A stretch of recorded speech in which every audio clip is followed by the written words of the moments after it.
Imagine this. Two workers each make $50,000 a year. One pays full income tax on every dollar. The other?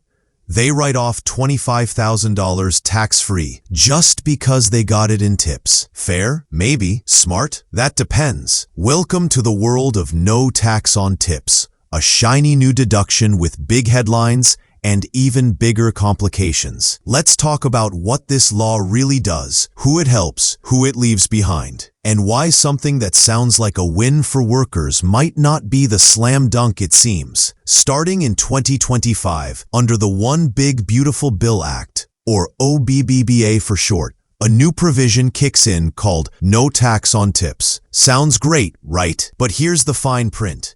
It's not a tax exemption. It's an above-the-line deduction of up to $25,000 from your taxable income, only for voluntary, reported tips received in jobs that customarily get tipped. Think waiters, bartenders, salon workers, maybe some delivery drivers. It's set to run through 2028, and it doesn't reduce payroll taxes, just income taxes. So Social Security and Medicare still take their share. Here's where it gets tricky. First, your tips have to be properly reported, meaning they show up on a W-2 or another IRS-recognized form.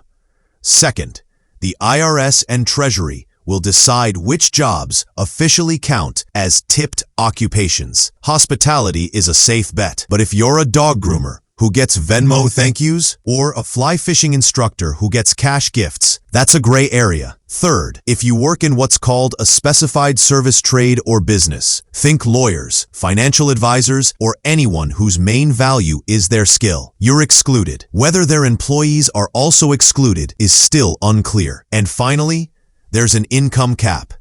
The deduction starts to phase out at $150,000 for individuals and $300,000 for joint filers. Above that, you're out. The policy's big political pitch is, let's help the hardworking waiter, the barista grinding through inflation, the bartender trying to make rent. But here's the catch. Millions of tipped workers already earn too little to owe federal income tax. Between the standard deduction and other credits, many don't pay income tax at all. And this deduction, it's not refundable. If your taxable income drops below zero, you don't get money back. So who does this really help? The sweet spot is someone like a full-time bartender who makes $35,000 in wages and $15,000 in reported tips. That worker can save $2,000 or more in taxes, but that person has to be in a qualifying job, reporting 100% of their tips, earning enough to owe tax, but not so much to phase out. That's a narrow group. There are more catches. To claim this deduction, both you and your spouse, if filing jointly, must have valid Social Security numbers.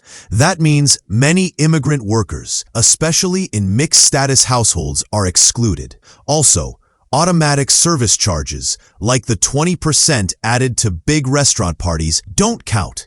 Only voluntary tips apply. So, the policy doesn't just favor some types of income. It favors some types of people, in some types of jobs, paid in some types of ways. That's a lot of carving for a policy that's marketed as simple help for the working class. Let's talk fairness. Two people earning $50,000 could face very different tax bills just because one earns part of that in tips.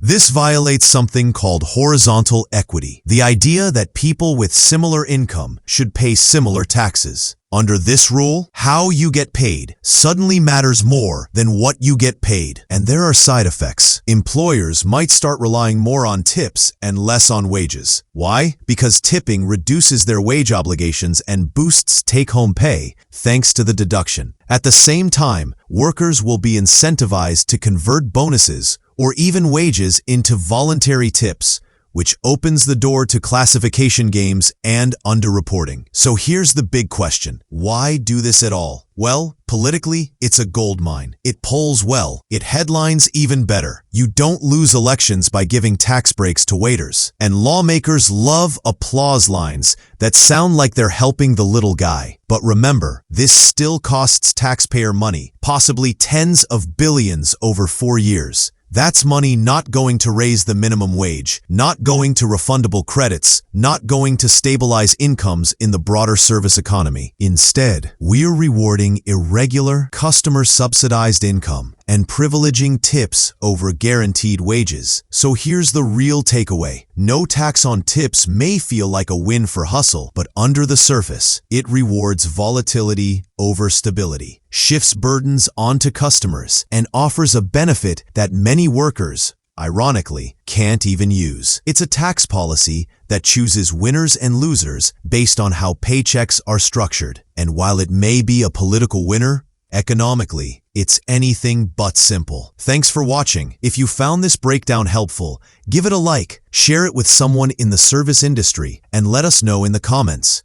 Do you think tips should be tax-free? Subscribe for more straight talk policy explainers. No spin, just facts.